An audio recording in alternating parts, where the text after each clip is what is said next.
Dear students, ഈ video ക്ലാസ്സിലൂടെ discuss ചെയ്യാൻ ഉദ്ദേശിക്കുന്ന ടോപ്പിക്ക് മാർക്കോവിറ്റ്സ് മോഡൽ ഓഫ് ഡൈവേഴ്സിഫിക്കേഷൻ എന്നാണെങ്കിൽ പറയാം. അല്ലെങ്കിൽ അദ്ദേഹത്തിൻ്റെ ആ മോഡൽ നമ്മൾ പറയുന്നത് portfolio modern portfolio theory MPT എന്നാണ്. ക്ലിയർ? അപ്പോൾ എന്താണ് മാർക്കോവിറ്റ്സിൻ്റെ മോഡേൺ പോർട്ട്ഫോളിയോ തിയറി അല്ലെങ്കിൽ മാർക്കോവിറ്റ്സിൻ്റെ മോഡൽ എന്താണെന്ന് നോക്കാം. So the foundation for MPT was established in 1952 by Harry M Markowitz. അദ്ദേഹത്തിൻ്റെ പേരാണ്, എസ്റ്റാബ്ലിഷ് ചെയ്ത ആളുടെ പേരാണ് Harry M Markowitz. Harry Markowitz എന്ന് അറിയപ്പെടുന്നു. ഓക്കെ, അപ്പോൾ മാർക്കോവിറ്റ്സ് എന്ത് ചെയ്തു? അദ്ദേഹം മാർക്കറ്റ്സ് സ്റ്റഡി ചെയ്ത് അല്ലേ എഫിഷ്യൻ്റ് ആയിട്ടുള്ള ഒരു മാർക്കറ്റ് സിസ്റ്റത്തെ കുറിച്ച് മനസ്സിലാക്കുന്നതിന് വേണ്ടി, അല്ലെങ്കിൽ ഒരു നല്ലൊരു മാർക്കറ്റ് സിസ്റ്റത്തെ കുറിച്ച് മനസ്സിലാക്കുന്നതിന് വേണ്ടി സ്റ്റഡീസ് നടത്തുകയും, നമുക്കറിയാം നല്ല മാർക്കറ്റിൽ റിട്ടേൺ എങ്ങനെയായിരിക്കണം അല്ലേ, നല്ല രീതിയിലുള്ള റിട്ടേൺ കിട്ടും. അപ്പോൾ ആ റിട്ടേണിനെ ഒപ്റ്റിമൈസ് ചെയ്യാൻ വേണ്ടി, എഫിഷ്യൻ്റ് ആക്കി മാറ്റാൻ വേണ്ടി നമുക്ക് പോർട്ട്ഫോളിയോയിൽ ഉപയോഗിക്കാവുന്ന ചില മോഡൽ, അതിനാണ് അദ്ദേഹം മോഡേൺ പോർട്ട്ഫോളിയോ തിയറി കൊണ്ട് മീൻ ചെയ്യുന്നത്. അപ്പം അങ്ങനെ ഒരു പോർട്ട്ഫോളിയോ മോഡൽ അദ്ദേഹം ബിൽഡ് ചെയ്തു. ഓക്കെ, അപ്പോൾ അതിലൂടെ എന്ത് സാധ്യമാവുന്നു? ഏറ്റവും minimum possible level of risk, clear, നമുക്ക് ഹയസ്റ്റ് റേറ്റ് ഓഫ് റിട്ടേൺ ഉണ്ടാക്കിയെടുക്കാൻ പറ്റുന്നു. ക്ലിയർ? അപ്പോൾ രണ്ട് കാര്യങ്ങളാണ് അദ്ദേഹം കമ്പയർ ചെയ്യുന്നത്. ഒന്ന് നമ്മുടെ എക്സ്പെക്റ്റഡ് റിട്ടേൺ അല്ലേ, ഒരു ഇൻവെസ്റ്റ്മെൻറ്റ് നമ്മൾ പ്രതീക്ഷിക്കുന്ന എക്സ്പെക്റ്റഡ് റിട്ടേൺ. ക്ലിയർ? അതേപോലെ തന്നെ രണ്ടാമത്തെ കാര്യം ആ ഇൻവെസ്റ്റ്മെൻറ്റിൻ്റെ ഫലമായിട്ട് നമുക്ക് വരാൻ സാധ്യതയുള്ള റിസ്ക്. ക്ലിയർ? ഇതിൽ റിസ്ക് നമ്മൾ സ്റ്റാൻഡേർഡ് ഡീവിയേഷൻ ആയിട്ടാണ് ഇവിടെ മെഷർ ചെയ്യുന്നത്. അപ്പോൾ സ്റ്റാൻഡേർഡ് ഡീവിയേഷൻ ഉണ്ട്, അതുപോലെ തന്നെ എക്സ്പെക്റ്റഡ് റിട്ടേണും ഉണ്ട്. ക്ലിയർ? അപ്പോൾ ചില കേസിൽ നമുക്ക് എന്താ അറിയാൻ പറ്റുന്നു? സ്റ്റാൻഡേർഡ് ഡീവിയേഷൻ ക്ലിയർ സെയിം ആയിട്ട് നിൽക്കുന്ന, അല്ലെങ്കിൽ സെയിം ആയിട്ടുള്ള സ്റ്റാൻഡേർഡ് ഡീവിയേഷനുള്ള പോർട്ട്ഫോളിയോ നമ്മൾ നോക്കുകയാണെങ്കിൽ കുറേയധികം പോർട്ട്ഫോളിയോസിന് സ്റ്റാൻഡേർഡ് ഡീവിയേഷൻ സെയിം ആണെങ്കിൽ പോലും ചില പോർട്ട്ഫോളിയോ അതിലെന്ത് ചെയ്തിരിക്കുന്നു, വളരെ കൂടുതൽ എക്സ്പെക്റ്റഡ് റിട്ടേൺ ഉണ്ടാക്കുന്നതായിട്ടുണ്ടാവും. വേറെ ചിലവിന് വളരെ കുറച്ച് എക്സ്പെക്റ്റഡ് റിട്ടേൺ ഉണ്ടാക്കാനേ കഴിയുള്ളൂ. വേറെ തരത്തിൽ പറഞ്ഞു കഴിഞ്ഞാൽ ഒരേ തരത്തിലുള്ള റിട്ടേൺ ഉണ്ടാക്കുന്ന, എക്സ്പെക്റ്റഡ് റിട്ടേൺ കിട്ടുന്ന ചില പോർട്ട്ഫോളിയോസിനെ തമ്മിൽ കമ്പയർ ചെയ്ത് കഴിഞ്ഞാൽ നമുക്കറിയാൻ പറ്റും ചില പോർട്ട്ഫോളിയോസിൻ്റെ റിസ്ക് കൂടുതലായിരിക്കും, ചില പോർട്ട്ഫോളിയോസിൻ്റെ റിസ്ക് കുറവായിരിക്കും. അപ്പം ഇങ്ങനെ നോക്കിക്കഴിഞ്ഞാൽ നമുക്ക് മനസ്സിലാക്കാൻ പറ്റും ഇത് നല്ല പോർട്ട്ഫോളിയോ ഏതാണ് അല്ലേ, എഫിഷ്യൻ്റ് ആയിട്ടുള്ള പോർട്ട്ഫോളിയോ ഏതാണ്, ഏറ്റവും നല്ല പോർട്ട്ഫോളിയോ നമുക്ക് കമ്പൈൻ ചെയ്യാൻ പറ്റുന്ന ഏതാണെന്ന് മനസ്സിലാക്കാൻ പറ്റും. അപ്പോൾ അതിനുവേണ്ടി നമ്മൾ ഉപയോഗിക്കുന്ന ടെക്നിക്ക് എന്താ? പോർട്ട്ഫോളിയോ ബിൽഡ് ചെയ്യുന്നതിന് അത് നമ്മൾ നേരത്തെ പറഞ്ഞതാണ് അല്ലേ, ദാറ്റ് ഈസ് ഡൈവേഴ്സിഫിക്കേഷൻ. ഡിഫറെൻറ്റ് സെക്ടേഴ്സിലുള്ള പോർട്ട്ഫോളിയോസിനെ സ്റ്റോക്കുകൾ നമ്മൾ എന്ത് ചെയ്യുക? കമ്പൈൻ ചെയ്യുക. ഓക്കെ, അത് കമ്പൈൻ ചെയ്യുന്നതിന് വേണ്ടി നമ്മൾ എന്താണ് നോക്കുക? അപ്പോൾ അതിന് വേണ്ടിയിട്ടാണ് നമ്മൾ നേരത്തെ പറഞ്ഞത് അല്ലേ, ഒരു പോർട്ട്ഫോളിയോ ബിൽഡ് ചെയ്യുമ്പോൾ പോർട്ട്ഫോളിയോ സ്റ്റാൻഡേർഡ് ഡീവിയേഷൻ കുറവായിരിക്കണം അല്ലേ, ഇപ്പോൾ ലോ സ്റ്റാൻഡേർഡ് ഡീവിയേഷൻ. പിന്നെ എന്താ അടുത്തത്? അതുപോലെ തന്നെ നെഗറ്റീവ് കോവേരിയൻസ് അല്ലേ, നെഗറ്റീവ് കോറിലേഷൻ. ഇങ്ങനെയൊക്കെ ഉള്ള നെഗറ്റീവ് കോറിലേഷനും നെഗറ്റീവ് കോവേരിയൻസും ലോ സ്റ്റാൻഡേർഡ് ഡീവിയേഷനും ഒക്കെ ഉള്ള ഒരു പോർട്ട്ഫോളിയോ നല്ല പോർട്ട്ഫോളിയോ ആയിരിക്കും, ഡൈവേഴ്സിഫൈഡ് പോർട്ട്ഫോളിയോ ആയിരിക്കും. ക്ലിയർ? അപ്പോൾ അത്തരത്തിലുള്ള പോർട്ട്ഫോളിയോസ് അത് തന്നെ നോക്കുകയാണെങ്കിൽ നമുക്ക് എന്ത് ചെയ്യാൻ പറ്റും? കുറേയധികം പോർട്ട്ഫോളിയോയുടെ ആൾട്ടർനേറ്റീവ് ഉണ്ടാക്കിയെടുക്കാൻ പറ്റും. ഓക്കെ, പക്ഷെ അതിൽ തന്നെ ചില പോർട്ട്ഫോളിയോ നല്ലതായിരിക്കും, ചില പോർട്ട്ഫോളിയോ അത്ര നല്ലതായിരിക്കില്ല. അപ്പോൾ അത് മനസ്സിലാക്കിയെടുക്കാൻ വേണ്ടിയിട്ട് നമ്മൾ എന്ത് ചെയ്യുന്നു? ഈ തിയറി ഉപയോഗിക്കുന്നു. സോ അതിനു വേണ്ടി ഡെവലപ്പ് ചെയ്തൊരു തിയറിയാണ് modern portfolio theory. Okay, So Harry M. Markowitz is credited with introducing the new concepts of risk measurement and their application to the selection of portfolio. Portfolio selection risk അതുപോലെ തന്നെ ആ risk variance ആയിക്കോട്ടെ, covariance ആയിക്കോട്ടെ, അപ്പോൾ അതിൻ്റെ മെഷർമെൻറ്റും അതിൻ്റെ ആപ്ലിക്കേഷനൊക്കെ ഇതിൽ വരുന്ന ഒരു കാര്യമാണ് മോഡേൺ പോർട്ട്ഫോളിയോ തിയറിയിൽ സ്റ്റിപ്പുലേറ്റ് ചെയ്യപ്പെടുന്നത്. So he started the idea of risk aversion of average investors and their desire to maximize the expected return with least risk. അപ്പോൾ സാധാരണ രീതിയിൽ ഹാരി മാർക്കോവിറ്റ്സ് എൻ്റെ ഒപ്പീനിയൻ അനുസരിച്ച് പറയുകയാണെങ്കിൽ ഇൻവെസ്റ്റർ പ്രധാനമായിട്ട് എന്ത് ആഗ്രഹിക്കുന്നു? റിസ്ക് കുറയ്ക്കാൻ വേണ്ടി ആഗ്രഹിക്കുന്നു. റിസ്ക് അവേഴ്സാണ് അവർ. റിസ്ക് കുറഞ്ഞ രീതിയിൽ റിട്ടേൺ കിട്ടുമെങ്കിൽ അവർക്ക് സഫീഷ്യൻ്റ് ആയിട്ട് മാറും. അതുപോലെ തന്നെ അല്ലേ, ഒരു ഗിവൺ ലെവൽ ഓഫ് റിസ്കിൽ അവർ റിട്ടേൺ മാക്സിമൈസ് ചെയ്യാനും ശ്രമിക്കുന്നു. ഇതിന് തമ്മിൽ എന്ത് ചെയ്യണം? റിട്ടേണെയും റിസ്കിനെയും തമ്മിൽ എന്ത് ചെയ്യണം? അപ്പോൾ ഒരു ട്രേഡ് ഓഫ് ചെയ്യേണ്ടതായിട്ട് വരും. ഈ ട്രേഡ് ഓഫ് ചെയ്തെടുക്കുക എന്നുള്ളതാണ് ഈ മോഡേൺ പോർട്ട്ഫോളിയോ തിയറിയിലൂടെ അദ്ദേഹം എസ്റ്റാബ്ലിഷ് ചെയ്യുന്ന കാര്യം. ഓക്കെ, അപ്പോൾ അതിനുവേണ്ടി അദ്ദേഹം എന്ത് ചെയ്തു? He used statistical analysis of measurement of risk and mathematical programming for the selection of assets of portfolio in an efficient manner. നല്ല രീതിയിൽ എഫിഷ്യൻ്റ് ആയിട്ടുള്ള രീതിയിൽ പോർട്ട്ഫോളിയോ നമുക്ക് എങ്ങനെ തിരഞ്ഞെടുക്കാം. ക്ലിയർ? അതിനെ സംബന്ധിച്ച് ചില മോഡൽസ്, മാത്തമാറ്റിക്കൽ മോഡൽസ്, പ്രോഗ്രാംസ് ഒക്കെ അദ്ദേഹം ഉണ്ടാക്കി. ക്ലിയർ? അപ്പം അതാണ് മോഡേൺ പോർട്ട്ഫോളിയോ തിയറി കൊണ്ട് അർത്ഥമാക്കുന്നത്. ക്ലിയർ? അപ്പോൾ ഇത് മാത്തമാറ്റിക്കലി നമുക്ക് കാൽക്കുലേറ്റ് ചെയ്തെടുക്കാം. ഇതിനെ ഓക്കെ നമുക്ക് എഫിഷ്യൻ്റ് ആയിട്ടുള്ള മാർക്കറ്റ് ഹൈപ്പോത്തീസിസുമായിട്ട് റിലേറ്റ് ചെയ്യാനും പറ്റും. എഫിഷ്യൻ്റ് മാർക്കറ്റ് ഹൈപ്പോത്തീസിസ് നമ്മൾ നേരത്തെ പഠിച്ചിട്ടുണ്ട് അല്ലേ? അപ്പോൾ അതുമായി റിലേറ്റ് ചെയ്ത് തന്നെ ഇതിനെ പറയാൻ പറ്റും. ഓക്കെ, കാരണം ഇവിടെ എന്താണ്, ചില അസംഷൻസ് ഒക്കെ എഫിഷ്യൻ്റ് മാർക്കറ്റ് ഹൈപ്പോത്തീസിസിൽ വരുന്ന അസംഷനൊക്കെ അടിസ്ഥാനപ്പെടുത്തിക്കൊണ്ടാണ് MPT അദ്ദേഹം ഡിസൈൻ ചെയ്തിരിക്കുന്നത്. ക്ലിയർ? അപ്പോൾ ഇവിടെ ഇങ്ങനെ വരാവുന്ന ഒരു പോർട്ട്ഫോളിയോൻ്റെ കളക്ഷൻ ക്ലിയർ ഉണ്ടാക്കുകയും ആ കളക്ഷനെ ക്ലിയർ അദ്ദേഹം ഏറ്റവും നല്ല പോർട്ട്ഫോളിയോസ് ആയിട്ട് ഐഡൻറ്റിഫൈ ചെയ്യുന്നതിന് വേണ്ടി അതിനെ ക്ലിയർ മാത്തമാറ്റിക്കലി പ്രൂവ് ചെയ്തുകൊണ്ട് എന്ത് ചെയ്തിട്ടുണ്ട്? ഒരു ലൈൻ വരയ്ക്കും. ക്ലിയർ? അത് ഒരു ഗ്രാഫിക്കലി റെപ്രസെൻറ്റ് ചെയ്തിട്ടുണ്ട്. ഓക്കെ, അതിന് നമ്മൾ എഫിഷ്യൻ്റ് ഫ്രണ്ടിയർ എന്ന് പറയും. എഫിഷ്യൻ്റ് ഫ്രണ്ടിയർ ഗ്രാഫിക്കലിയും കാണിക്കാം, അതുപോലെ തന്നെ മാത്തമാറ്റിക്കലി നമുക്കിത് ഡെപ്പിക്റ്റ് ചെയ്യാൻ പറ്റും, ഡിസ്ക്രൈബ് ചെയ്യാൻ പറ്റും. ക്ലിയർ? അപ്പോൾ ഇത് എഫിഷ്യൻ്റ് ഫ്രണ്ടിയർ എന്നുള്ള പേരിലാണ് അറിയപ്പെടുന്നത്. ക്ലിയർ? എഫിഷ്യൻ്റ് പോർട്ട്ഫോളിയോസ് അടങ്ങുന്ന എഫിഷ്യൻ്റ് പോർട്ട്ഫോളിയോ ടാൻജൻ്റ് ആയിട്ട് വരുന്ന അല്ലെങ്കിൽ വളരെയധികം കൺവേർജ്ഡ് ആയിട്ട് വരുന്ന ക്ലിയർ ഒരു ലൈനെയാണ്, ഒരു കർവിനെയാണ് നമ്മൾ എന്ത് പറയുന്നത്? എഫിഷ്യൻ്റ് ഫ്രണ്ടിയർ എന്ന് പറയാം. ക്ലിയർ? അപ്പോൾ ഗ്രാഫിക്കലി പറയുമ്പോൾ ദെൻ മാത്തമാറ്റിക്കലി നമുക്ക് ഫോർമുല ഉപയോഗിച്ചിട്ടും അത് കാൽക്കുലേറ്റ് ചെയ്തെടുക്കാൻ പറ്റും. Okay, so Markowitz introduce the concept of diversification അല്ലേ? അപ്പോൾ ഇതിൻ്റെ ഒരു പ്രധാനപ്പെട്ട പ്രത്യേകത എന്താണ്? അദ്ദേഹം ഡൈവേഴ്സിഫൈഡ് പോർട്ട്ഫോളിയോ കുറിച്ചാണ് പറയുന്നത്. Clear? So A portfolio become efficient when it will be get well diversified. Clear? നല്ല രീതിയിൽ ഡൈവേഴ്സിഫൈ ചെയ്യുകയാണെങ്കിൽ അതിന്ന് കിട്ടും അല്ലേ? അപ്പോഴാണ് എന്ത് കിട്ടുക? ഒരു സെക്യൂരിറ്റി അല്ലെങ്കിൽ ആ പോർട്ട്ഫോളിയോ അല്ലെങ്കിൽ കുറേ സെക്യൂരിറ്റി ഇറങ്ങുന്ന പോർട്ട്ഫോളിയോയിൽ നിന്നും നല്ല റിട്ടേൺ ഉണ്ടാക്കിയെടുക്കാൻ പറ്റും. അല്ലെങ്കിൽ അതിൻ്റെ റിട്ടേണിനെ ഓപ്റ്റിമൈസ് ചെയ്യാൻ പറ്റും, അല്ലെങ്കിൽ റിസ്കിനെ കുറയ്ക്കാൻ പറ്റും. അപ്പോൾ ഇതിനെ ഡൈവേഴ്സിഫിക്കേഷനിലൂടെ ചെയ്യാം. അപ്പോൾ ഡൈവേഴ്സിഫിക്കേഷനിലൂടെ എന്ത് നമുക്ക് കുറയ്ക്കാൻ പറ്റും അല്ലേ? സിസ്റ്റമാറ്റിക് റിസ്ക് അതുപോലെ തന്നെ ഉണ്ടാവും അല്ലേ, നമ്മൾ നേരത്തെ നോക്കിയ പോലെ. പക്ഷേ എന്ത് കുറയ്ക്കാം? അൺസിസ്റ്റമാറ്റിക് റിസ്കിനെ കുറച്ചുകൊണ്ട് വരാം. അതുകൊണ്ട് ഏതെങ്കിലും ഒരു സെക്ടർ ഫെയിലായാൽ മറ്റുള്ള ഏതെങ്കിലും സെക്ടേഴ്സ് നമുക്ക് എന്ത് ചെയ്യാൻ പറ്റും? ഏൺ ചെയ്യാൻ പറ്റും. അപ്പോൾ റിസ്കിൻ്റെ ലെവൽ കുറയ്ക്കാൻ പറ്റും, ഇൻറ്റൻസിറ്റി കുറയ്ക്കാൻ പറ്റും, എക്സ്പോഷർ കുറയ്ക്കാൻ പറ്റും, മാഗ്നിറ്റ്യൂഡ് കുറയ്ക്കാൻ പറ്റും. ക്ലിയർ? അപ്പം ഇങ്ങനെ വരുന്നതുകൊണ്ട് ഒരു നോർമൽ റേറ്റ് ഓഫ് റിട്ടേൺ നമുക്ക് ഉണ്ടാക്കിയെടുക്കാനും പറ്റും, അതേസമയം എന്തും കൂടെ കുറയ്ക്കാം? റിസ്കിനെ കുറയ്ക്കുകയും ചെയ്യാം. ഓക്കെ, അതിന് വേണ്ടിയിട്ടാണ് അദ്ദേഹം എന്ത് പറയുന്നത്? ഡൈവേഴ്സിഫിക്കേഷൻ പറയുന്നത്. അപ്പോൾ ഡൈവേഴ്സിഫിക്കേഷനിലൂടെയാണ് എഫിഷ്യൻറ്റ് പോർട്ട്ഫോളിയോ ബിൽഡ് ചെയ്യുന്നത് അല്ലേ? സോ ഡൈവേഴ്സിഫിക്കേഷൻ ഇല്ല എന്ന് വിചാരിക്കുക. ക്ലിയർ? എന്ത് സംഭവിക്കുക? ഒരു സെക്യൂരിറ്റീസിൻ്റെ റിട്ടേൺ കുറയുമ്പോൾ മറ്റുള്ള സെക്യൂരിറ്റീസിൻ്റെ റിട്ടേണും കുറയും അല്ലേ? നമ്മുടെ പോർട്ട്ഫോളിയോയിലുള്ള 10 സെക്യൂരിറ്റി എന്ന് വിചാരിക്കുക, 10ൻ്റെയും കുറയും അല്ലേ? പക്ഷേ ഡൈവേഴ്സിഫൈഡ് പോർട്ട്ഫോളിയോ ആണെങ്കിൽ എന്തായിരിക്കും പ്രത്യേകത? അത് ഏതെങ്കിലും 1, 2, 3, 4, 5 കുറയുമ്പോൾ അതേപോലെ ബാക്കിയുള്ളത് കൂടും. ക്ലിയർ? അപ്പോൾ നമുക്ക് കോമ്പൻസേറ്റ് ചെയ്യാൻ പറ്റും, ഓഫ്സെറ്റ് ചെയ്യാൻ പറ്റും. Clear? So that is A purpose. Clear? അപ്പോൾ ഇതിനു വേണ്ടി ഡൈവേഴ്സിഫിക്കേഷൻ പോസിബിൾ ആക്കാൻ വേണ്ടി അദ്ദേഹം പറയുന്ന കാര്യം എന്താ? ദാറ്റ് ഈസ് യൂസിങ് അല്ലേ നെഗറ്റീവ് കോറിലേഷൻ. എന്തുപയോഗിക്കുക? കോറിലേഷൻ എടുക്കുന്നത് നെഗറ്റീവായിട്ട് എടുക്കുക. നെഗറ്റീവ് കോറിലേഷനുള്ള സെക്യൂരിറ്റീസിനെ ഉൾപ്പെടുത്തുക. അതുപോലെ തന്നെ എന്താണ്? നെഗറ്റീവ് കോവേരിയൻസ് വരുന്നത്. ക്ലിയർ? സോ നെഗറ്റീവ് കോവേരിയൻസ് വരുന്ന സെക്യൂരിറ്റീസിനെ ഉൾപ്പെടുത്തുക. ഇത് രണ്ടും ചെയ്യുകയാണെങ്കിൽ അതുപോലെ തന്നെ സ്റ്റാൻഡേർഡ് ഡീവിയേഷൻ കുറഞ്ഞ രീതിയിൽ എടുക്കുക. Clear? Low standard deviation. Okay, ഇങ്ങനെ ചെയ്യുകയാണെങ്കിൽ നമുക്ക് പോർട്ട്ഫോളിയോസിന് എന്ത് ചെയ്യാൻ പറ്റും? ഡൈവേഴ്സിഫൈഡ് ആയിട്ടുള്ള പോർട്ട്ഫോളിയോ ആയിട്ട് എടുക്കാം എന്നാണ് ആര് പറയണത്?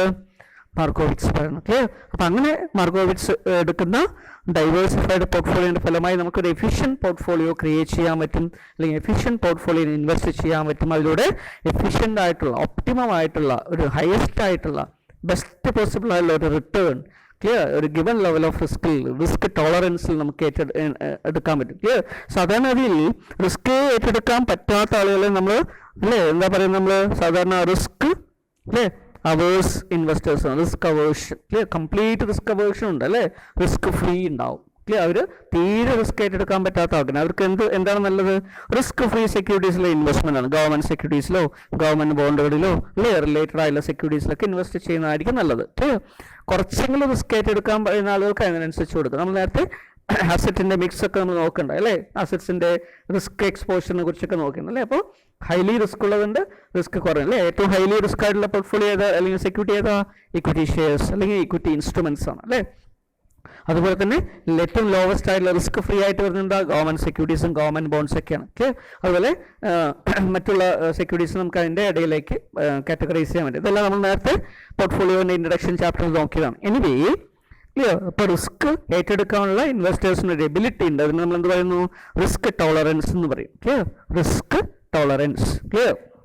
അതുപോലെ തന്നെ റിസ്ക് ഏറ്റെടുക്കാൻ അവർക്ക് വിമുഖത ഉണ്ടാവും. അപ്പോൾ അത് നമ്മൾ ആ സിറ്റുവേഷനിൽ വരുന്ന റിസ്ക് ഫ്രീ സിറ്റുവേഷൻ എന്ന് പറയും. ഈ രീതിയിൽ ഇതിനെ ഒരു എന്ത് ചെയ്യുന്നു? ട്രേഡ് ഓഫ് ചെയ്തിട്ട് ഇതിൻ്റെ ഇടയിൽ റിട്ടേൺ എങ്ങനെ നമുക്ക് മാക്സിമൈസ് ചെയ്യാന്നുള്ളതാണ് അദ്ദേഹം പറയുന്നത്. ഓക്കെ, പിന്നെ അദ്ദേഹം കമ്പയർ ചെയ്യാൻ വേണ്ടി എടുക്കുന്നത് കോവേരിയൻസും മീനും അതുപോലെ തന്നെ അതിൽ നിന്ന് നമ്മൾ എടുക്കുന്ന വേരിയൻസും കോവേരിയൻസും ഒക്കെയാണ്. ഓക്കെ, അപ്പോൾ ഇങ്ങനെയുള്ള കാൽക്കുലേഷനെ ബേസ് ചെയ്തിട്ടാണ് അദ്ദേഹം എന്ത് ചെയ്യുന്നത്? ഇതിൽ കാൽക്കുലേഷൻസ് അല്ലെങ്കിൽ ഇത് എഫിഷ്യൻറ്റ് പോർട്ട്ഫോളിയോ നമ്മൾ ബിൽഡപ്പ് ചെയ്യുന്നത് അല്ലെങ്കിൽ മോഡേൺ പോർട്ട്ഫോളിയോ തിയറി ബിൽഡപ്പ് ചെയ്തിരിക്കുന്നത്.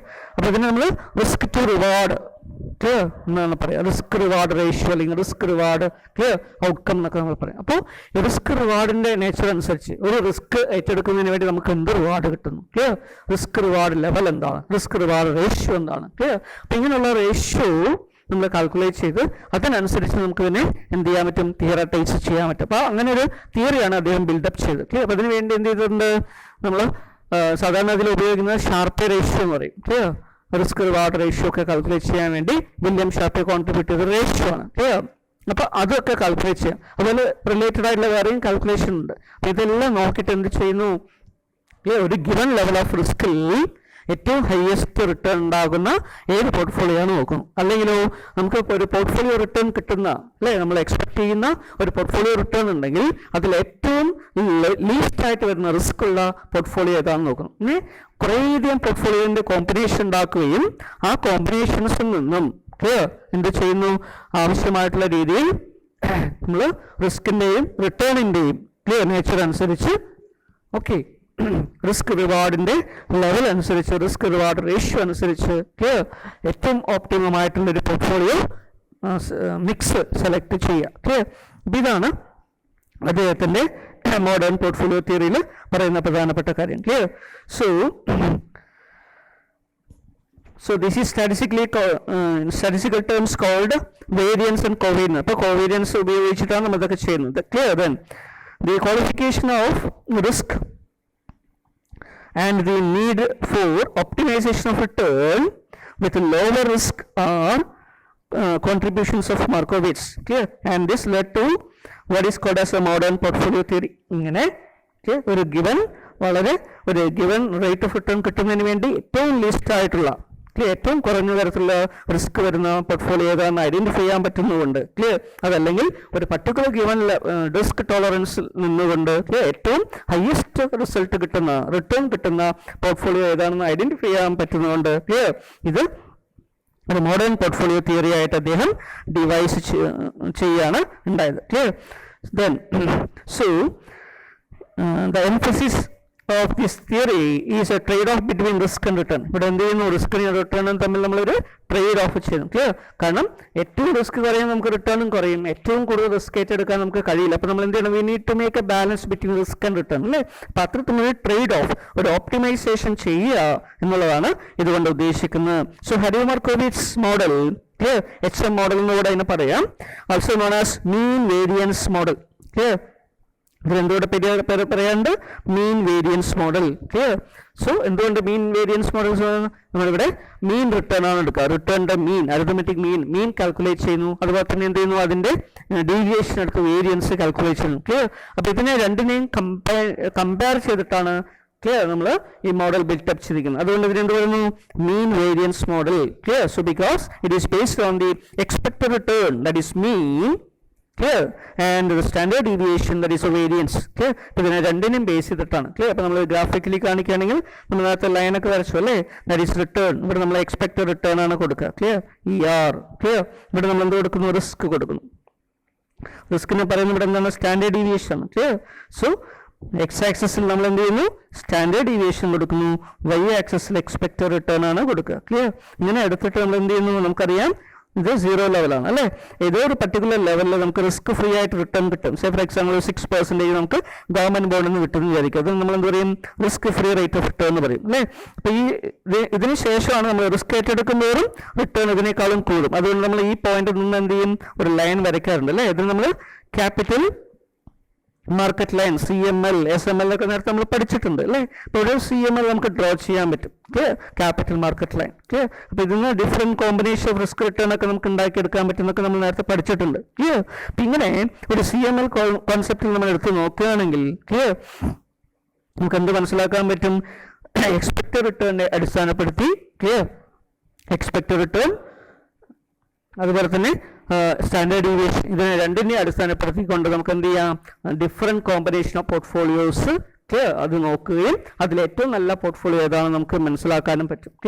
സോ ഇവിടെ ശ്രദ്ധിക്കേണ്ട ഒരു കാര്യം, നമ്മൾ നേരത്തെ SML പഠിക്കുമ്പോൾ പഠിച്ചു അല്ലേ, അവിടെ ക്യാപിറ്റൽ അസറ്റ്സ് പ്രൈസിംഗ് മോഡൽ അനുസരിച്ചിട്ടുള്ള SML സെക്യൂരിറ്റീസ് മാർക്കറ്റ് ലൈൻ പഠിക്കുമ്പോൾ അവിടെ എന്ത് ചെയ്തു, എക്സ്പെക്റ്റഡ് റിട്ടേൺ തന്നെയാണ് നമ്മൾ വൈ ആക്സിസിൽ കാണിക്കുക ക്ലിയർ. ഇവിടെ നമ്മൾ റിട്ടേൺ തന്നെ കാണിക്കും ക്ലിയർ. പക്ഷെ ഇവിടെ എന്ത് ചെയ്യുന്നു, എക്സ് ആക്സിസിലൂടെ നമ്മൾ ബീറ്റയാണ് എടുത്തിട്ടുണ്ടായിരുന്നു clear. So beta is taken as a risk, but instead of beta അല്ലേ നമ്മളിവിടെ ഹാരി മാർക്കോവിറ്റ്സ് ഉപയോഗിക്കുന്നത് എന്താ, standard deviation clear. So standard deviation is being used as a measurement of risk. Then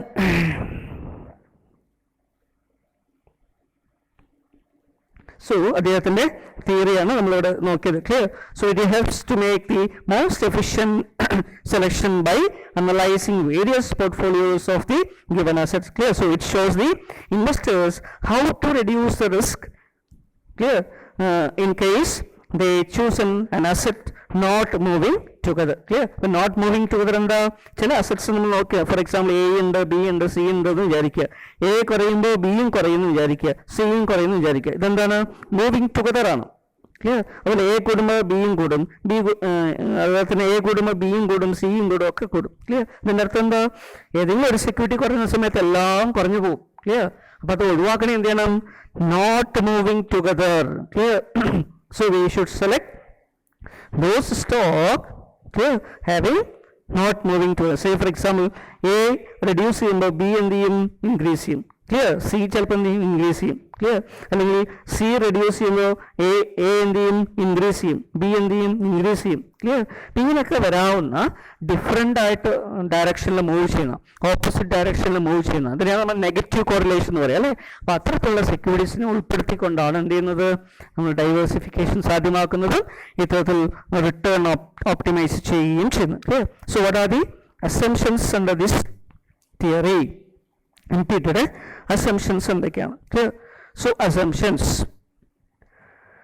So the framework for MPT includes numerous assumptions about market and investors clear. Some of the assumptions are given. Number 1, investors are rational.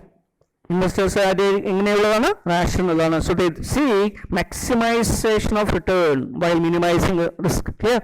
സാധാരണ ഒരു rational ആയിട്ടുള്ള ഒരാൾ എന്ത് ചിന്തിക്കും, കുറഞ്ഞ റിസ്കിൽ കൂടുതൽ return അല്ലേ. അപ്പം അത്തരത്തിൽ ചിന്തിക്കുന്ന ആളുകളായിരിക്കും അല്ലേ, ഇൻ്റലിജൻ്റ് ആയിട്ടുള്ള റാഷണൽ ആയിട്ടുള്ള ആളുകളായിരിക്കും ഇൻവെസ്റ്റേഴ്സ് നമ്മൾ അസ്യൂം ചെയ്യുന്നു. Then investors are only willing to accept higher amount of risk if they are compensated by higher expected return. അവരെപ്പോൾ മാത്രമേ ഹയർ റിസ്ക് ഏറ്റെടുക്കുക, they are willing to take higher risk only if they will be compensated with higher expected return clear. Higher return കിട്ടുകയാണെങ്കിൽ മാത്രമേ കൂടുതൽ risk ഏറ്റെടുക്കുള്ളൂ. Then investors timely receive all pertinent information related to the investment decision. Investment decision എടുക്കാൻ ആവശ്യമുള്ള എല്ലാ ഇൻഫർമേഷനും എന്ത് ചെയ്യുന്നു, അവർക്ക് എല്ലാവർക്കും ലഭിക്കുന്നു clear. So investors timely receive clear. അപ്പോൾ ഇൻഫർമേഷൻ്റെ ഫ്രീ ഫ്ലോ ആണ് ഇവിടെ ഉദ്ദേശിക്കുന്നത് clear. So free flow of information അല്ലേ, നമ്മൾ നേരത്തെ എഫിഷ്യൻറ്റ് മാർക്കറ്റ് ഹൈപ്പോത്തസിസ് പഠിച്ച പോലെ തന്നെ ഇവിടെ ഇൻഫർമേഷൻ്റെ ഫ്രീ ഫ്ലോ ഉണ്ടായിരിക്കണം. Then Investors can borrow or lend an unlimited amount of capital at a risk-free rate of interest. ഇൻവെസ്റ്റേഴ്സിന് എന്തിനു കഴിയണം? റിസ്ക് ഫ്രീ റേറ്റ് ഓഫ് റിട്ടേണിൽ തന്നെ, റിസ്ക് ഫ്രീ റേറ്റ് ഓഫ് ഇൻട്രസ്റ്റിൽ തന്നെ അൺലിമിറ്റഡ് ആയിട്ടുള്ള ഫണ്ടുകൾ ബോറോ ചെയ്യാൻ കഴിയണം. അങ്ങനെ ഒരു അസംഷൻ വെച്ചിട്ടാണ് ഈ തിയറി കാൽക്കുലേഷൻസ് ഒക്കെ ചെയ്യുന്നത്. So that is why another assumption. Then Markowitz saw, so that is markets are perfectly efficient and absorb information quickly and perfectly. അപ്പോൾ അത് ഹാരി മാർക്കോവിസിന്റെ ഈ MPT ഒരു വേറെ പ്രത്യേകതയാണ്. ഇതെന്ത് അസ്യൂം ചെയ്യുന്നു? മാർക്കറ്റ്സ് ആർ എഫിഷ്യന്റ് അല്ലേ? മാർക്കറ്റ് എന്താണ്? എഫിഷ്യന്റ് ആയിട്ടുള്ള ഒരു മാർക്കറ്റാണെന്ന് നമ്മൾ അസ്യൂം ചെയ്യുന്നു. എന്താ എഫിഷ്യന്റ് മാർക്കറ്റിന്റെ പ്രത്യേകത അല്ലേ? എല്ലാ ഇൻഫർമേഷനെയും മാർക്കറ്റിൽ എന്ത് ചെയ്യുന്നു? പ്രൈസിൽ ഡിസ്കൗണ്ട് ചെയ്തത് പ്രൈസിലേക്ക് എന്ത് ചെയ്യും? റിഫ്ലക്റ്റ് ചെയ്യും. Yes, all information available will be spontaneously and simultaneously get adjusted in the share prices and reflected in the share prices. Okay, അപ്പോൾ അങ്ങനെയുള്ളൊരു എഫിഷ്യൻറ്റ് മാർക്കറ്റ് അല്ലെങ്കിൽ ഇൻട്രൻസിക് വാല്യൂ എപ്പോഴും കാണിക്കുന്ന ഒരു മാർക്കറ്റ് ആയിരിക്കും ഉള്ളത് നമ്മൾ അസ്യൂം ചെയ്യുന്നു. Then markets do not include transaction cost or taxes. അവിടെ അൺനെസസറി ടാക്സുകളോ അല്ലെങ്കിൽ ട്രാൻസാക്ഷൻ കോസ്റ്റോ ഇല്ല, അല്ലെങ്കിൽ ഉണ്ടെങ്കിൽ തന്നെ വളരെ കുറവാണെന്നുള്ള അസംഷനിലാണ് ഇത് ബിൽട്ടപ്പ് ചെയ്യുന്നത്. So there is no tax or there is no transaction cost or least transaction cost. Clear? Then it is possible to select securities whose individual performance is independent of other portfolio investments. നമുക്ക് എന്ത് ചെയ്യാൻ പറ്റണം? So it is possible to select securities whose individual performance is independent of other portfolio investment. അപ്പോൾ മറ്റുള്ള portfolio ഇൻവെസ്റ്റ്മെന്റിൽ നിന്നും independent ആയിട്ട് നമുക്ക് portfolio performance, individual performance ഉള്ള രീതിയിൽ സെക്യൂരിറ്റീസിനെയൊക്കെ സെലക്ട് ചെയ്യാൻ പറ്റണം. So it should be possible to select securities whose performances are independent of portfolio performance. പോർട്ട്ഫോളിയോൻ്റെ ജനറൽ ട്രെൻഡിൽ നിന്ന് ഓപ്പോസിറ്റ് ആയിട്ട് മൂവ് ചെയ്യുന്ന അല്ലെ, അപ്പോഴേ ഡൈവേഴ്സിഫിക്കേഷൻ ഒക്കെ വരുള്ളൂ. അപ്പോൾ ആ രീതിയിൽ വരാവുന്ന സെക്യൂരിറ്റി സെലക്ഷൻ പോസിബിലിറ്റി ഉണ്ടാവണം. ഇത്രയും അസംഷൻ്റെ അടിസ്ഥാനത്തിലാണ് എന്ത് ബിൽട്ടപ്പ് ചെയ്തിരിക്കുന്നത്? Harry Markowitz modern portfolio theory built up ചെയ്തിരിക്കുന്നത്. So in simple words, what is a modern portfolio theory? So it is a theory developed by Harry Markowitz, in which we are making an assumption that at a certain kind of assumptions and conditions, so an investor can maximize his return by and minimize the risk.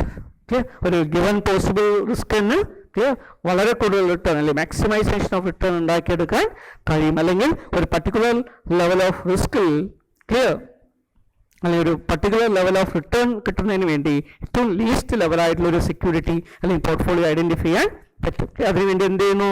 Diversification ചെയ്യുക. എങ്ങനെ diversification ചെയ്യുക?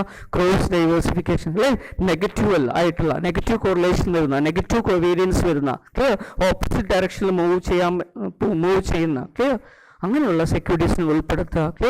ഇതൊക്കെയാണ് അദ്ദേഹം പറയുന്ന modern portfolio theory. അപ്പം ഇതിൻ്റെ ഭാഗമായി വരുന്ന ഒരു കോൺസെപ്റ്റാണ് efficient portfolio. So what is an efficient portfolio? So Markowitz showed that the investment is not just about picking stocks but about choosing the right combination of stocks among which to distribute one's risk. റിസ്കിനെ distribute ചെയ്യുന്ന, diversify ചെയ്ത് കുറയ്ക്കുന്ന, distribute ചെയ്യപ്പെടുന്ന തരത്തിൽ rightful selection of securities ഉണ്ടാക്കിയെടുക്കുക. Clear? നല്ല രീതിയിലുള്ള ഒരു കോമ്പിനേഷൻ സെലക്ട് ചെയ്യുക. അതാണ് എന്ത് എഫിഷ്യൻറ്റ് പോർട്ട്ഫോളിയോ കൊണ്ട് മീൻ ചെയ്യുന്നത്. So in other words, the variability of each security and covariance of their return reflected through their interrelationship should be taken into account. അപ്പോൾ അതിനുവേണ്ടി നമ്മൾ പറയുന്നത് മോഡേൺ പോർട്ട്ഫോളിയോ തിയറിയിൽ പറയുന്നത് negative correlation, negative covariance. Clear? അപ്പോൾ ഈ രീതിയിൽ വരുമ്പോൾ അതെന്തായിട്ട് മാറും? So this will become a portfolio that is having efficient. That so it is expected to yield the highest return possible at a lowest risk. അപ്പോൾ നമ്മൾ പരീക്ഷയ്ക്ക് ചോദിക്കണം what is a efficient portfolio ചോദിച്ചാൽ നമുക്ക് എന്ത് പറയാം? So it is a portfolio that is expected to yield highest return clear, from a lowest risk level, clear, or a given risk level, clear, or a set of portfolio, an efficient portfolio can be generated by using the above process of combining various equities whose combined risk is lowest, clear, for a given level of return. അല്ലെങ്കിൽ നമ്മൾ പ്രതീക്ഷിക്കുന്ന ഒരു given level of return ഉണ്ടെങ്കിൽ അതിൽ ഏറ്റവും least ആയിട്ട് risk വരുന്ന clear ഒരു പോർട്ട്ഫോളിയോ സെലക്ട് ചെയ്യുക. അപ്പോൾ അതിന് നമ്മൾ എന്ത് പറയും? എഫിഷ്യൻറ്റ് പോർട്ട്ഫോളിയോ എന്ന് പറയും. ക്ലിയർ. ഈ രീതിയിൽ നമുക്ക് എന്ത് നിശ്ചയിക്കാൻ പറ്റും? എഫിഷ്യൻറ്റ് പോർട്ട്ഫോളിയോ നിശ്ചയിക്കാൻ പറ്റും. ക്ലിയർ. ഫോർ എക്സാമ്പിളായിട്ട് ക്ലിയർ നമ്മളൊരു എക്സാമ്പിൾ സൈഡായിട്ട് നോക്കുകയാണെങ്കിൽ എങ്ങനെയായിരിക്കും അത് വരിക? ക്ലിയർ. സോ ഫോർ എക്സാമ്പിൾ നമ്മൾ ഒരു ലൈൻ വരികയല്ലേ, നമ്മുടെ നേരത്തെ പറഞ്ഞ പോലെ ഒരു ഇവിടെ റിസ്ക് ഉണ്ട്, ഇവിടെ റിട്ടേൺ ഉണ്ട്. Clear. So this is standard deviation, this is expected return. Clear. EFR. Okay. ശരി. ഇനി കുറേ പോർട്ട്ഫോളിയോ നമുക്കിവിടെ ഐഡന്റിഫൈ ചെയ്യാൻ പറ്റുന്നത് അതൊക്കെ പോർട്ട്ഫോളിയോന്റെ കോമ്പിനേഷൻ ആണെന്ന് വിചാരിക്കുക. ക്ലിയർ. ഇതൊക്കെ ഉണ്ട്. ഓക്കെ. ഇവിടെ നോക്കൂ. So in order to get this level of return, ഇത്രയും നമുക്ക് റിട്ടേൺ കിട്ടണമെന്ന് വിചാരിക്കുക. So this is the return we expected. Clear. Say for example this is 100 rupees എന്ന് വിചാരിക്കുക. ഇത്രയും റിട്ടേൺ കിട്ടാൻ വേണ്ടി ഇതൊരു പോർട്ട്ഫോളിയോ ഉണ്ട് അല്ലേ? ഓക്കെ. അതുപോലെ തന്നെ ഇതേ റിട്ടേൺ കിട്ടുന്ന തരത്തിലുള്ള വേറെയും ചില പോർട്ട്ഫോളിയോസ് ഉണ്ടാവാം. ക്ലിയർ. സേ ഫോർ എക്സാമ്പിൾ ഇവിടെയും പോർട്ട്ഫോളിയോ ഉണ്ടെന്ന് വിചാരിക്കുക. ഇതൊരു പോർട്ട്ഫോളിയോ ആണ്. ക്ലിയർ. അപ്പോൾ ഒരേ ലെവൽ ഓഫ് റിട്ടേൺ നോക്കൂ. സോ ദീസ് ആർ ദി ഞാനിത് എ എന്ന് പറയുന്നു, ഇത് ബി എന്ന് പറയുന്നു, ഇത് സി എന്ന് പറയുന്നു. Clear. So there are 3 portfolio A, B and C. Clear. മൂന്നെണ്ണത്തിനും ഓഫർ ചെയ്യുന്ന റിട്ടേൺ എന്താ? സെയിം ആണ്. ക്ലിയർ. 100. ക്ലിയർ. പക്ഷേ ഇതിൻ്റെ റിസ്ക് നോക്കൂ, കുറവാണ്. ഇതിൻ്റെ റിസ്ക് നോക്കൂ, കൂടുതലാണ്. ഇതിൻ്റെ റിസ്ക് നോക്കൂ, എഗെയിൻ കൂടുതലാണ്. ക്ലിയർ. അപ്പം എന്താ മനസ്സിലാക്കാൻ പറ്റുന്നത്? ഒരേ ഗിവൻ ലെവൽ ഓഫ് റിട്ടേൺ കിട്ടുന്നതിന് വേണ്ടി അല്ലേ പോർട്ട്ഫോളിയോസ് നമ്മൾ സെലക്ട് ചെയ്യുമ്പോൾ അല്ലേ ഏറ്റവും ലീസ്റ്റ് റിസ്ക് ആയിട്ടുള്ള പോർട്ട്ഫോളിയോ കിട്ടും അല്ലേ. ഇതിൽ ഏറ്റവും നല്ല പോർട്ട്ഫോളിയോ ഏതാണ് നമുക്കറിയാൻ പറ്റും. So A is more എഫിഷ്യൻ than B and C അല്ലേ. അപ്പോൾ നമുക്ക് എ പോർട്ട്ഫോളിയോ എഫിഷ്യൻ്റ് ആയിട്ടുള്ള പോർട്ട്ഫോളിയോ ആയിട്ട് നമുക്കിവിടെ പറയാൻ പറ്റും. ഓർ ഇൻ അതർ വേർഡ്സ് അല്ലേ നമ്മൾ റിസ്കിൻ്റെ കേസാണ് എടുക്കുകയെന്ന് വിചാരിക്കുക. Clear. So this is expected return, this is standard deviation. Clear. കുറേ പോർട്ട്ഫോളിയോ നമ്മൾ എന്ത് ചെയ്തു? ക്രിയേറ്റ് ചെയ്തു. ക്ലിയർ.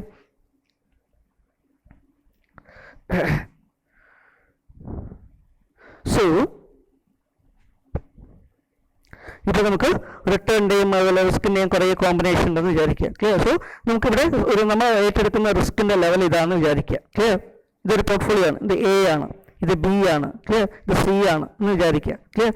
ഇതിൻ്റെയൊക്കെ റിസ്ക് എന്താ? സെയിം ആണ്. എന്താ കാരണം? So same level of risk ആണ് വരിക അല്ലേ. അപ്പോൾ എക്കും ബിക്കും സിക്കും എന്താ? സെയിം ലെവൽ ഓഫ് റിസ്ക് ആണ് വരുന്നത്. ക്ലിയർ. ഇത്രയും റിസ്ക് ആണ്. സേ ഫോർ എക്സാമ്പിൾ ഇത് സ്റ്റാൻഡേർഡ് ഡീവിയേഷൻ ഞാൻ 10% സ്റ്റാൻഡേർഡ് ഡീവിയേഷൻ എടുക്കുന്നു. Clear. So this point is 10% standard deviation. Clear. പക്ഷെ ഇവിടെ നോക്കൂ, എ പോർട്ട്ഫോളിയോയിൽ കിട്ടുന്ന റിട്ടേൺ ഇത്ര മാത്രമേ ഉള്ളൂ. Say for example 40 rupees. ഇവിടെ കിട്ടുന്നത് 60 rupees മാത്രമേ ഉള്ളൂ. ഇവിടെ ആണെങ്കിൽ നമുക്ക് 100 rupees കിട്ടുമെന്ന് വിചാരിക്കാം അല്ലേ. അപ്പോൾ ഇതിൽ നമുക്ക് അറിയാൻ പറ്റും ഒരു ഗിവൻ ലെവൽ ഓഫ് റിസ്കിൽ അല്ലേ, ഒരു ഗിവൻ ലെവൽ ഓഫ് റിസ്ക് ടോളറൻസിൽ അല്ലേ, ഒരു given level of risk acceptance അല്ലെങ്കിൽ റിസ്ക് ടോളറൻസിൽ നമുക്ക് എന്ത് ചെയ്യാൻ പറ്റുന്നു? കുറഞ്ഞ റിട്ടേൺ ഉണ്ടാക്കുന്ന പോർട്ട്ഫോളിയോ ഉണ്ട്, കൂടുതൽ റിട്ടേൺ ഉള്ള പോർട്ട്ഫോളിയോ ഉണ്ട്. ഇതിൽ ഏതാണ് ഏറ്റവും നല്ല പോർട്ട്ഫോളിയോ? സി ആണ്. എന്താ കാരണം? സിക്ക് അല്ലേ at A level of 10% standard deviation C can offer 100 rupees of return.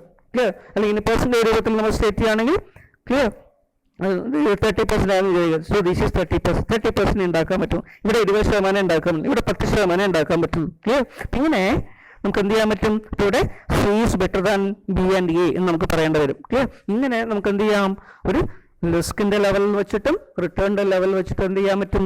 പോർട്ട്ഫോളിയോസിൽ ചെയ്യാൻ പറ്റും. ക്ലിയർ. അപ്പോൾ ഇങ്ങനെ ഏറ്റവും ഒരു ഗിവൻ ലെവൽ ഓഫ് റിസ്കിൽ റിസ്ക് ടോളറൻസിൽ ഏറ്റവും ഹയസ്റ്റ് റിട്ടേൺ കിട്ടുന്ന ഒരു പോർട്ട്ഫോളിയോ, അതല്ലെങ്കിലോ ഒരു ഗിവൻ ലെവൽ ഓഫ് റിട്ടേണിൽ ഏറ്റവും ലീസ്റ്റ് ആയിട്ട് റിസ്ക് വരുന്ന പോർട്ട്ഫോളിയോ, ഇതൊക്കെ എന്താണ്? എഫിഷ്യൻ്റ് ആയിട്ടുള്ള അല്ലെങ്കിൽ നല്ലതായിട്ടുള്ള പോർട്ട്ഫോളിയോ ആയിട്ട് നമുക്ക് ഐഡൻറ്റിഫൈ ചെയ്യാൻ പറ്റും. ക്ലിയർ. ഓക്കെ. അപ്പോൾ ഇവിടെ നമ്മൾ എഫിഷ്യൻ്റ് പോർട്ട്ഫോളിയോ കംപ്ലീറ്റ് ആവുന്നില്ല, ഇനിയും പക്ഷേ ഇത് ഇങ്ങനെയുള്ള കുറേ പോർട്ട്ഫോളിയോസ് ഉണ്ടാവാം. അപ്പോൾ നമ്മൾ എന്ത് ചെയ്യണം? അതിനെ ഐഡൻറ്റിഫൈ ചെയ്യാൻ വേണ്ടി, അതിൽ തന്നെ ഏറ്റവും നല്ലൊരു പോർട്ട്ഫോളിയോ ഐഡൻറ്റിഫൈ ചെയ്യാൻ വേണ്ടി നമുക്ക് എന്ത് ചെയ്യേണ്ടി വരും? ക്ലിയർ. ഇതിനെ പോർട്ട്ഫോളിയോസിനെയൊക്കെ നമ്മൾ കാൽക്കുലേറ്റ് ചെയ്തിരിക്കുന്ന, നമ്മൾ ആൻറ്റിസിപ്പേറ്റ് ചെയ്യുന്ന, എക്സ്പെക്ട് ചെയ്യുന്ന പോർട്ട്ഫോളിയോസിനൊക്കെ എന്ത് ചെയ്യാൻ പറ്റും? ഒരു പ്രധാനപ്പെട്ട ഒരു ഗ്രാഫിക്കൽ റെപ്രസെൻറ്റേഷനായിട്ട് നമ്മൾ കാണിക്കുകയാണെങ്കിൽ അത് നമ്മൾ പറയുന്ന പേരാണ് എഫിഷ്യൻ ഫ്രോണ്ടിയർ. എന്താണ് പേര് പറയുക? എഫിഷ്യൻ ഫ്രണ്ടിയർ. ക്ലിയർ? സോ ഒരു എഫിഷ്യൻ ഫ്രണ്ടിയർ എന്ന് പറഞ്ഞാൽ എന്താ? ബോർഡർ പോയിന്റ് എന്നർത്ഥം അല്ലേ? മുന്നണി എന്നൊക്കെ നമ്മൾ പറയില്ലേ, മുന്നണി. Okay, border. അപ്പോൾ ആ രീതിയിൽ ഫ്രണ്ടിയർ. അതിനുശേഷം വരുന്നൊക്കെ നമുക്ക് കൂടുതലാണ്. അതിൻ്റെ ബാക്കിലേക്ക് പോയി കഴിഞ്ഞാൽ പിന്നണിയായിട്ട് മാറും. അത് ലെസ് എഫിഷ്യൻ്റ് ആണ്. ക്ലിയർ? സബ് ഓപ്റ്റിമം നമ്മൾ പറയും. ക്ലിയർ? അപ്പോൾ ഓപ്റ്റിമവും സബ് ഓപ്റ്റിമവും. ക്ലിയർ? ഇപ്പോൾ എഫിഷ്യൻ ഫ്രണ്ടിയർ എന്ന് പറഞ്ഞിട്ടൊരു ലൈൻ ഉണ്ടെങ്കിൽ അതിൻ്റെ താഴെ വരുന്ന, വളരെ അതിന് ഡീവിയേറ്റ് ചെയ്ത് താഴേക്ക് വരുന്നതൊക്കെ എന്താ? സബ് ഓപ്റ്റിമം ആണ്, അല്ലെങ്കിൽ ലോ ആണ്, ലെസ് എഫിഷ്യൻ്റ് ആണ്. ക്ലിയർ? അതിനോട് ടാൻജൻ്റ് ആയിട്ട് വരുന്നതോ അല്ലെങ്കിൽ അതിലേക്ക് മുകളിലേക്ക് വരുന്നതോ ആയിട്ടുള്ളതൊക്കെ എന്താ? കുറച്ചുകൂടെ എഫിഷ്യൻ്റ് ആണ്. ക്ലിയർ? അപ്പോൾ ഇത് അറിയാൻ വേണ്ടി നമ്മൾ എന്ത് ചെയ്യുന്നു? ക്ലിയർ? നമ്മൾ ചില കാൽക്കുലേഷൻ്റെ അടിസ്ഥാനത്തിൽ ഒരു എഫിഷ്യൻ ഫ്രണ്ടിയർ വരയ്ക്കുന്നു. ഈ എഫിഷ്യൻ ഫ്രണ്ടിയർ ക്ലിയർ അതിൽ ടാൻജൻ്റ് ആയിട്ട് അതിന് മുകളിലേക്ക് വരുന്നതൊക്കെ അല്ലെ, അതൊരു ബോർഡർ പോയിന്റ് ആയിട്ട് ആക്ട് ചെയ്യുന്നുണ്ട്. അതോ അല്ലെങ്കിൽ അതിൻ്റെ മുകളിലേക്ക് വരുന്നതൊക്കെ എന്താണ്? നല്ല പോർട്ട്ഫോളിയോ ആയിട്ട് നമുക്ക് ഐഡന്റിഫൈ ചെയ്യാം, എഫിഷ്യൻ പോർട്ട്ഫോളിയോ ആയിട്ട് ഐഡന്റിഫൈ ചെയ്യാം. അതിൽ താഴെ വരുന്നതൊക്കെ ലെസ് എഫിഷ്യൻ്റ് ആയിട്ട് പറയാൻ പറ്റും. Clear? So this is efficient frontier. Clear? അപ്പോൾ എഫിഷ്യൻ ഫ്രണ്ടിയർ ഇവിടെ കൊടുത്തിട്ടുണ്ട്. Clear? So the concept of efficient frontier was also introduced by Markowitz and it is a graphical representation of all the possible mixtures of risky assets for an optimum level of return given any level of risk. Clear? ഓരോ given of level of riskലും clear നമുക്ക് സാധ്യമായിട്ടുള്ള return കിട്ടുന്നതിനനുസരിച്ച് വരാവുന്ന സാധ്യമായിട്ടുള്ള പോർട്ട്ഫോളിയോകളുടെ ഒരു മിക്സറാണ്. Clear? ഒരു some ടോട്ടലാണ്, കളക്ഷനെയാണ് എന്ത് പറയണത്? എഫിഷ്യൻ frontier. അപ്പോൾ അതിന് നമ്മൾ ഗ്രാഫിക്കലായിട്ട് കാണിക്കുന്നു. Clear? So it is A graphical representation of the MPT. Clear? In which clear we can identify clear so many portfolios clear that will offer okay expected return from a different levels of risk. Okay, ആ രീതിയിൽ നമ്മൾ വരയ്ക്കുന്നു. Okay, so ഇവിടെ നമുക്ക് graphic വന്നിട്ട് അതിൻ്റെ ബാക്കിയുള്ള കാര്യങ്ങളിലേക്ക് വരാം. ക്ലിയർ? സോ ഇതാണ് ഒരു എഫിഷ്യൻ ഫ്രണ്ടിയറിൻ്റെ ഗ്രാഫിക്കൽ റെപ്രസെൻറ്റേഷൻ. ക്ലിയർ? അപ്പോൾ ഈ എഫിഷ്യൻ ഫ്രണ്ടിയേഴ്സ് നമ്മൾ എങ്ങനെയാണ് വരുന്നത് നോക്കൂ. സോ ഇവിടെ നമുക്ക് സ്റ്റാൻഡേർഡ് ഡീവിയേഷൻ നമ്മൾ എക്സ് ആക്സിസിൽ കൊടുത്തിട്ടുണ്ട്, എക്സ്പെക്ട് റിട്ടേൺ നമ്മൾ വൈ ആക്സിസിൽ കൊടുത്തിട്ടുണ്ട്. So this point is risk free rate of return. Clear? അപ്പോൾ ഇതിന് നമ്മൾ മുകളിലേക്ക് വരയ്ക്കുന്ന ലൈൻ നമ്മൾ എന്തോ ഡിഫറെൻറ്റ് കോമ്പിനേഷൻ വേണ്ടി വരയ്ക്കുന്ന ക്യാപിറ്റൽ മാർക്കറ്റ് ലൈൻ നമ്മൾ നേരത്തെ പറഞ്ഞിരുന്നു അല്ലേ, ക്യാപിറ്റൽ മാർക്കറ്റ് ലൈൻ. ഈ ക്യാപിറ്റൽ മാർക്കറ്റ് ലൈൻ അവിടെ ഇരിക്കട്ടെ, അതിന് നമ്മൾ വേറെ CAL എന്നുള്ളൊരു ലൈൻ കൂടെ നമുക്ക് വരയ്ക്കാൻ പറ്റും. ക്ലിയർ? എന്താ CAL നമ്മൾ പറയാം? ക്യാപിറ്റൽ അലോക്കേഷൻ ലൈൻ എന്നാണ് പറയുക. സോ ക്യാപിറ്റൽ അലോക്കേഷൻ ലൈൻ എങ്ങനെയാണ് വരയ്ക്കുക? അപ്പോൾ അതിനുവേണ്ടി നമ്മൾ എന്ത് ചെയ്യുന്നു? ഒരു എഫിഷ്യൻ പോർട്ട്ഫോളിയോ നമ്മൾ കുറേയധികം പോർട്ട്ഫോളിയോ നമ്മൾ അനലൈസ് ചെയ്ത് കുറേ പോർട്ട്ഫോളിയോ നമ്മൾ ബിൽഡ് ചെയ്യാമെന്ന് വിചാരിക്കുക. അപ്പോൾ പിന്നെ ഇവിടെയൊക്കെ പോർട്ട്ഫോളിയോ ഉണ്ട്. ഇതൊക്കെ പോർട്ട്ഫോളിയോ ഓപ്ഷൻസ് ആണ്. ABC ഇങ്ങനെ കുറേ ഡോട്ടുകൾ നമുക്ക് വരയ്ക്കും. ഈ ഡോട്ടുകളൊക്കെ എന്താ? All dots are different portfolio combination. Clear? പക്ഷേ ചില പോർട്ട്ഫോളിയോ ഒക്കെ എന്ത് ചെയ്യുന്നു? ഇവിടെ ഇപ്പോൾ all possible combination of portfolio ആണ്. ക്ലിയർ? ഈ പോർട്ട്ഫോളിയോസിനെ കവർ ചെയ്യുന്ന തരത്തിൽ ക്ലിയർ നമ്മളൊരു ലൈൻ വരയ്ക്കുകയാണെങ്കിൽ നമുക്ക് അതിനെ പറയുന്ന പേരാണെന്ത്? എഫിഷ്യൻ ഫ്രണ്ടിയർ. ക്ലിയർ? അപ്പോൾ എഫിഷ്യൻ ഫ്രണ്ടിയർ എന്ത് ചെയ്യുന്നു? ഒരു കേർവ്ഡ് ലൈനായിട്ടാണ് വരയ്ക്കുക. So this is efficient frontier. ഏതാണ് എഫിഷ്യൻ ഫ്രണ്ടിയർ? ഇതാണ് എഫിഷ്യൻ ഫ്രണ്ടിയർ. ക്ലിയർ? ഈ ഫ്രണ്ടിയർ എന്ന് പറഞ്ഞാൽ എന്താ? മുന്നണിയാണ് അല്ലേ, ഇതൊരു ബോർഡർ ലൈനാണ്. ഓക്കെ, പിന്നെ താഴെ വരുന്ന ക്ലിയർ അതിൽ നിന്ന് ഡീവിയേറ്റ് ചെയ്ത് താഴെ കാണുന്ന പോർട്ട്ഫോളിയോക്ക് ലെസ് എഫിഷ്യൻ്റ് ആണെന്ന് നമുക്ക് ഒറ്റ നോട്ടത്തിൽ പറയാൻ പറ്റും. ക്ലിയർ? പക്ഷേ ഇതിന് ടാൻജൻ്റ് ആയിട്ട് വരുന്ന, നിന്നോട് ടാൻജൻ്റ് ആയിട്ട് അടുത്ത് വരുന്ന, നിയറസ്റ്റ് ആയിട്ട് വരുന്നതോ അല്ലെങ്കിൽ ഇതിന് മുകളിലേക്ക് വരുന്നതായിട്ടുള്ള പോർട്ട്ഫോളിയോ എന്തായിരിക്കും? എഫിഷ്യൻ്റ് ആയിട്ടുള്ള പോർട്ട്ഫോളിയോ ആണ്. ക്ലിയർ? അപ്പോൾ അങ്ങനെ നമുക്ക് ഐഡന്റിഫൈ ചെയ്യാൻ വേണ്ടി വരയ്ക്കുന്ന ഒരു ലൈൻ ഞാൻ എന്താ പറയുക? എഫിഷ്യൻ ഫ്രണ്ടിയർ എന്ന് പറയാം. ക്ലിയർ? സോ ഇവിടെ നോക്കുക, നമുക്ക് say for example this is risk level അല്ലേ. ഈ റിസ്ക് ലെവൽ നോക്കൂ, ഇവിടെ ഇതിൽ ഇത്രയൊക്കെ നമുക്ക് റിട്ടേൺ കിട്ടുന്നു. ഇതൊക്കെ റിട്ടേൺ കിട്ടുന്ന പോർട്ട്ഫോളിയോ ആണ്. ഇവിടെ കുറച്ച് റിട്ടേൺ കിട്ടുള്ളൂ, കുറച്ച് കിട്ടുള്ളൂ, ഇവിടെ കിട്ടുള്ളൂ അല്ലേ, ഇവിടെ കുറച്ചുകൂടെ കൂടുതൽ കിട്ടും. ഈ പോർട്ട്ഫോളിയോ നോക്കൂ. സോ ദിസ് ഈസ് D എന്ന് വിചാരിക്കുക. അപ്പോൾ ഇതിന് വളരെ ഹയസ്റ്റ് റിട്ടേൺ ഓഫർ ചെയ്യാൻ പറ്റും. ഓക്കെ, അപ്പോൾ ഇത് ഓപ്റ്റിമം അല്ലെങ്കിൽ ഓപ്റ്റിമം പോർട്ട്ഫോളിയോ എന്ന് പറയാം, അല്ലെങ്കിൽ എന്ത് പറയാം? എഫിഷ്യൻ പോർട്ട്ഫോളിയോ നമുക്ക് പറയാൻ പറ്റും. ഓക്കെ, ഇങ്ങനെ എഫിഷ്യൻ ഫ്രണ്ടിയേഴ്സിൻ്റെ പിക്ചറിലൂടെ നമുക്ക് ചെയ്യാൻ പറ്റും. ഇത് നമ്മൾ അറിയാൻ വേണ്ടി ക്ലിയർ, ഇതൊക്കെ ചെയ്തെടുക്കുന്നതിന് വേണ്ടി ക്ലിയർ നമുക്ക് വേണമെങ്കിൽ എന്ത് ചെയ്യാൻ പറ്റും? റിസ്ക് റിവാർഡ് റേഷ്യോ കാൽക്കുലേറ്റ് ചെയ്യാൻ പറ്റും. അതിനുവേണ്ടി നമ്മൾ സാധാരണ ഇവിടെ ഉപയോഗിക്കുന്ന എന്താണ്? Sharp ratio. ക്ലിയർ? അപ്പോൾ ഈ ഷാർപ്പ് റേഷ്യോ നമ്മൾ കാൽക്കുലേറ്റ് ചെയ്തിട്ട് ഏറ്റവും ഹയസ്റ്റ് ഷാർപ്പ് റേഷ്യോ വരുന്ന ക്ലിയർ. പോർട്ട്ഫോളിയോ ഏതിനാണ് നോക്കിയിട്ട് നമ്മൾ എന്ത് ചെയ്യുന്നു, അതിനെ മാർക്ക് ചെയ്യുന്നു. ക്ലിയർ. സേ ഫോർ എക്സാമ്പിൾ ഇവിടെയാണ് നമുക്ക് എൻ്റെ മാർക്ക് കിട്ടിയെന്ന് വിചാരിക്കുക. ക്ലിയർ. ഈ റിസ്ക് ഫ്രീ റേറ്റിന്റെ പോയിന്റിൽ നിന്നും ഈ പോയിന്റ് ടച്ച് ചെയ്യുന്ന തരത്തിൽ നമ്മൾ സ്ട്രേറ്റ് ലൈൻ വരയ്ക്കുകയാണെങ്കിൽ ഇതിനെയാണ് നമ്മൾ എന്ത് പറയുക, ക്യാപിറ്റൽ അലോക്കേഷൻ ലൈൻ എന്ന് പറയാം. Capital allocation line. ക്ലിയർ. അപ്പോൾ ഈ ക്യാപിറ്റൽ അലോക്കേഷൻ ലൈൻ ഓക്കെ ഇത് എന്ത് ഇൻഡിക്കേറ്റ് ചെയ്യുന്നു, നമുക്ക് ക്യാപിറ്റൽ അലോക്കേറ്റ് ചെയ്യാനുള്ള ഡിഫറെൻറ്റ് കോമ്പിനേഷൻ ഇൻഡിക്കേറ്റ് ചെയ്യുന്നു. ക്ലിയർ. അതിലൊക്കെ റിട്ടേൺ കിട്ടും. ക്ലിയർ. ദെൻ ഇവിടെ ശ്രദ്ധിക്കേണ്ട ഒരു കാര്യം, എഫിഷ്യൻറ്റ് ഫ്രണ്ടിയറിന്റെ മുകളിൽ റിട്ടേൺ കിട്ടാനുള്ള സാധ്യത വളരെ കുറവാണ്. ക്ലിയർ. കാരണം ഒന്നുകിൽ ചിലപ്പോൾ അതിൻ്റെ റിസ്ക് വളരെ കൂടുതലായിരിക്കും. ക്ലിയർ. അപ്പോൾ മിക്കവാറും ഇത് വന്നു കഴിഞ്ഞാൽ നല്ലത് തന്നെയാണ്, പക്ഷേ റെസ്പെക്റ്റീവ് കോമ്പിനേഷൻ ഉണ്ടോ എന്ന് നോക്കണം. ഓക്കെ.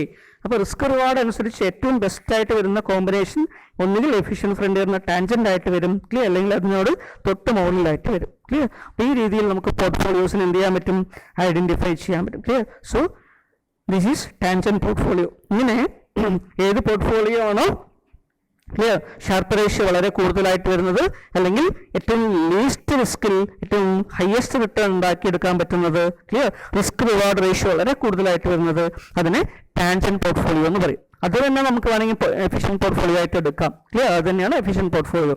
പക്ഷേ അതിനേക്കാളും കൂടുതലായിട്ടുള്ള ഏതെങ്കിലും പോയിന്റ് ഇവിടെ ഉണ്ടെങ്കിൽ നമുക്ക് അതും എടുക്കാം. ക്ലിയർ. അപ്പോൾ ഇത്രയും ഗിവൺ ലെവൽ ഓഫ് റിസ്കിൽ ഇവിടെയൊക്കെ പോർട്ട്ഫോളിയോ ഉണ്ടെന്ന് വിചാരിക്കുക. ഏറ്റവും നല്ലത് ഏതാ, ഇവിടെ കൊടുത്തിരിക്കുന്ന സേ ഫോർ എക്സാമ്പിൾ സി ആണെന്ന് വിചാരിക്കുക. C is the best one. Clear. അപ്പോൾ ഈ രീതിയിൽ ഐഡന്റിഫൈ ചെയ്യുന്നതിന് വേണ്ടി ക്ലിയർ ഉപയോഗിക്കുന്ന ക്ലിയർ ടെക്നിക്കാണ്, തിയറിയാണ് efficient portfolio theory. Clear. That is efficient frontier modern portfolio theory. Okay, and it is developed by Harry M. Markowitz.